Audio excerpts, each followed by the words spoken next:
যে ঘরটায় থাকবেন ঘরটার নাম কি? জোরে বলুন। কবর চারটে কথা বলে। কটা? চারটে কথা বলে। এক নাম্বার কবর বলে আমি কবর, দরজা জানালা ছাড়া ঘর। এক নাম্বার কবর বলে আমি কবর, দরজা জানালা ছাড়া ঘর। আমার কাছে দরজাও নেই, জানালাও নেই।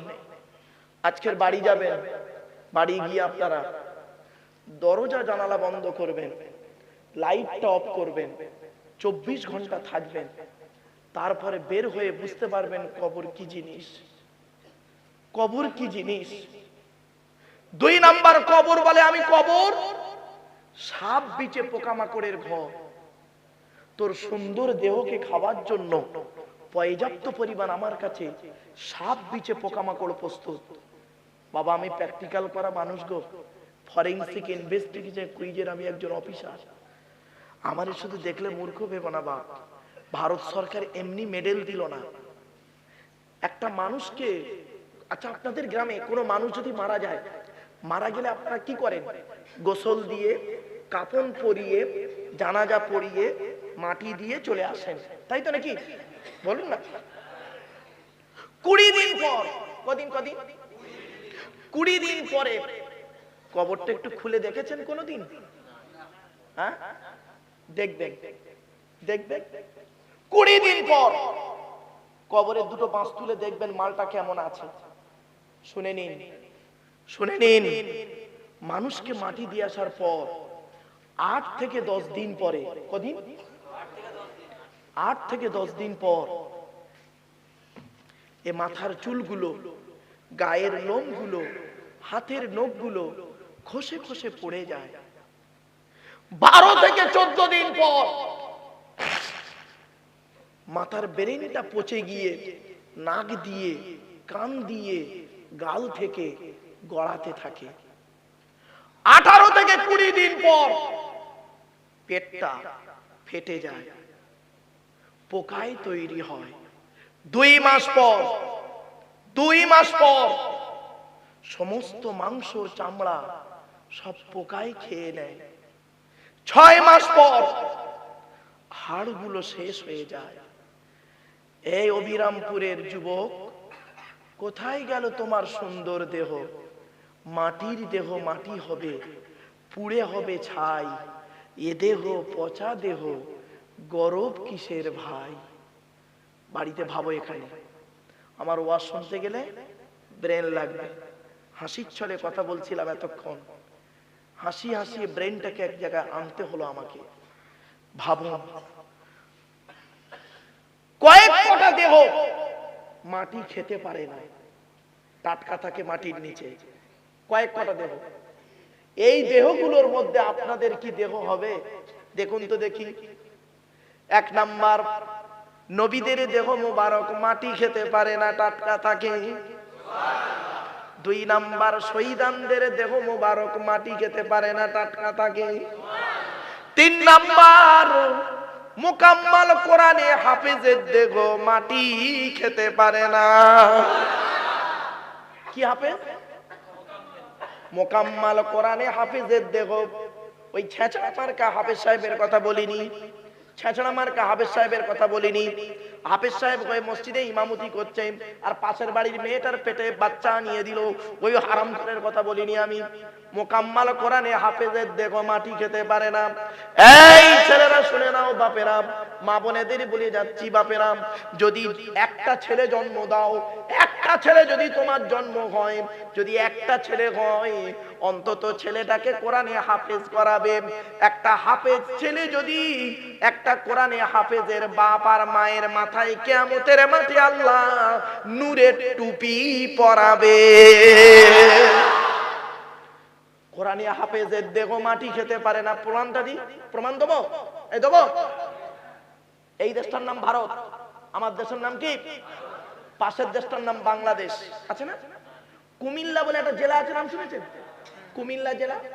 14 বছরের বাচ্চা ছেলে, কত বছর? আচ্ছা 14 বছরের ছেলে কত বড় হবে? ছোট। বসুন না বাবা, বসবেন।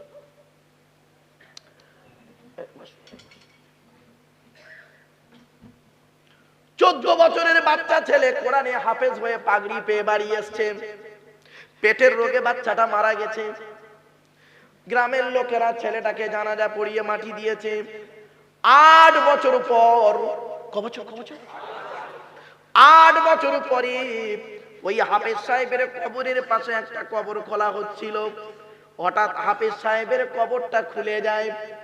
যারা কবর খুলছে তারা দেখতে পেল হাফেজ সাহেবের কাপড়টাও পছন্দ ধরেনি। সঙ্গে সঙ্গে যারা কবর খুলছিল তারা সঙ্গে সঙ্গে করেছে কি, মসজিদের ইমাম সাহেবকে ডেকে এনেছে। মসজিদের ইমাম সাহেব দেখে অবাক, উনি আবার ফোন করেছে কি 5-6 জন মাওলানা মুফতি সাহেবদের ডেকে এনেছে। ওদের মধ্যে 2 জন মাওলানা সাহেব হাফেজ সাহেবের কবরে নেমেছে।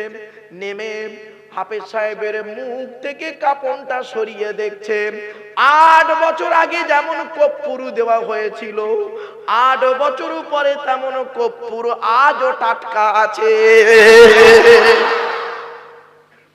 বাপেরা অনুরোধ করে বলে যাচ্ছি, এ দেহ পচা দেহ, এ দেহের কোনো দাম নেই বাপ, শুনে রেখে দিন।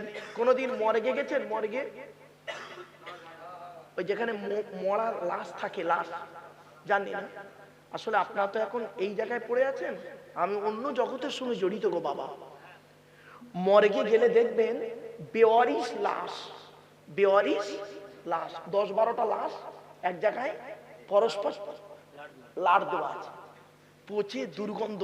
পৃথিবীর সব থেকে দুর্গন্ধ বস্তু হলো কি জানেন? মানুষের গায়ের গন্ধ। এত দুর্গন্ধ কল্পনা করা যায় না। এই কোরআনে আছে গো বাবা, আমার কথা নয়। মানুষকে তৈরি করেছেন আল্লাহ পাক 3টে স্টেপ। কটা স্টেপ? 1 নাম্বার স্টেপ হলো কি মাটি, 2 নাম্বার স্টেপ হলো মিন হামাইন মাসনুন। কি বললো? হামাইন মাসনুন মানে হচ্ছে দুর্গন্ধ পচা কাদা। ওই মাটিটাকে দুর্গন্ধ পচা কাদায় পরিণত করলো আল্লাহ। তারপরে ওটাকে শুকালো, শুকিয়ে কি করলো? সলসলিন কাল ফাখর, ঠনঠনে মাটি তৈরি করলো। তারপরে মানুষ তৈরি করলো। কিছু বুঝতে পারছেন? এই জন্য মানুষের দেহ যে পচা, এত দুর্গন্ধ কল্পনা করতে পারবেন না, কল্পনা করতে পারবেন না। শুনে নিন তাহলে। 1 নাম্বার হলো নবীদের দেহ মোবারক মাটি খেতে পারে না। 2 নাম্বার হলো শহীদানদের দেহ মোবারক মাটি খেতে পারে না।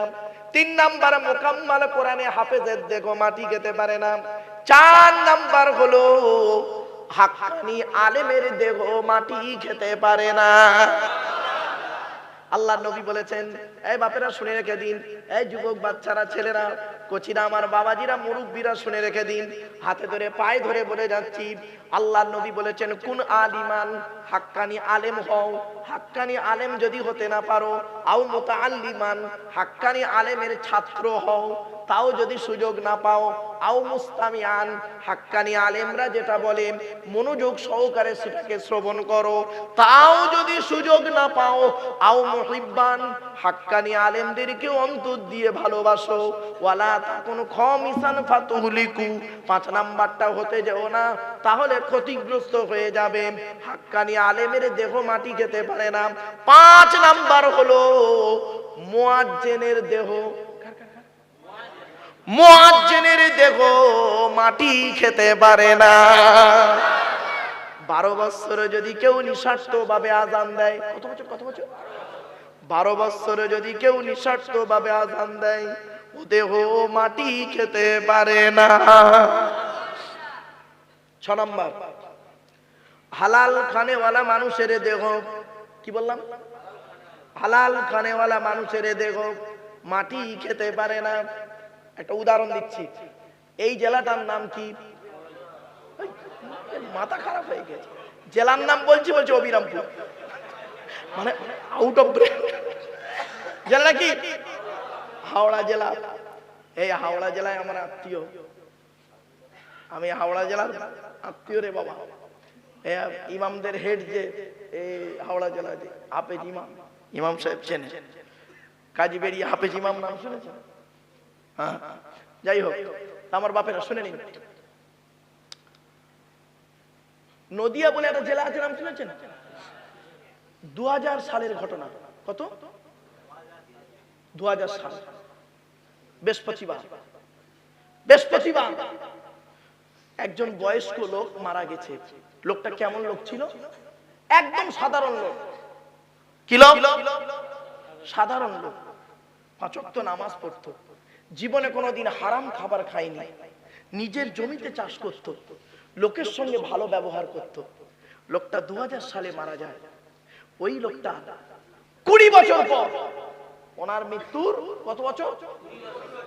2020 সালের ঘটনা। এবার শুনুন, 20 বছর পরে ওনার স্ত্রী মারা গেছে, বুড়ি মারা গেছে। বুড়োর কবর খুলছে, বুড়ির কবর খুলছে, বুঝতে পারে না বুড়োর কবরের উপরে কিছুটা খোলার পরে লাশটা বের হয়ে পড়ে। বুড়োর দেখছে 20 বছর পরে বুড়োর লাশটা টাটকা রয়েছে, পচন ধরেনি। আপনারা তো এই কাজ করতে পারেন, হালাল খাবার খান। আপনাদের জলসা দেওয়ার থেকে অনুরোধ করে বলে যাচ্ছি, হালাল খাবার খান। হালাল খাবার আপনারা ভক্ষণ করুন, হারাম খাবার খাবেন না। বাপ, কবরে শুতে হবে। হালাল খাবার খান। হুকুমের কারেন্ট নিয়ে পাকা চালিয়ে তাহাজ্জুদের নামাজ পড়ছে, চুরি করা কারেন্টে পাকা চালিয়ে তাহাজ্জুদ। বাহ বাহ বাহ বাহ, খবরদার না, হারাম খাবার খাবেন না। অনুরোধ করে বলে যাচ্ছি, হালাল খাবার খান। আল্লাহ বলছে, বান্দা শোন, এই পৃথিবীতে আমার দেওয়া হালাল বস্তুগুলো তোরা ভক্ষণ কর, হারাম খাবার খেতে যাবি না। আর হালাল খাবার খেতে খেতে আমাকে, আমি আল্লাহ আমার গুণগান গাইবি, আমি আল্লাহ তোর জীবনের সমস্ত গুনাহগুলো মাফ করে দেবো। বাবা, কত রকমের হারাম খাবার খেয়েছেন তার কোনো ঠিক নেই। দুই ঠোঁটের মাঝখানে, বক্তব্যের শুরুতেই একটা কথা বলেছিলাম, মনে আছে? দুই ঠোঁটের মাঝখানে, দুই রানের বীজখানে, এই দুটো জিনিস ঠিক রাখবেন সব সময়ের জন্য। মা বোনেদের বলছি, মায়েরা বোনেরা, এই দুটো জিনিস ঠিক রাখবেন, অনুরোধ করে বলে যাচ্ছি। চলো, এতক্ষণ আপনাদেরকে আল্লাহ সম্পর্কে একটু জাস্ট ধারণা দিয়ে দিলাম। এবার নবী সম্পর্কে দুটো কথা বলি। নবীদের পরিচয় হলো কটা বলেছিলাম?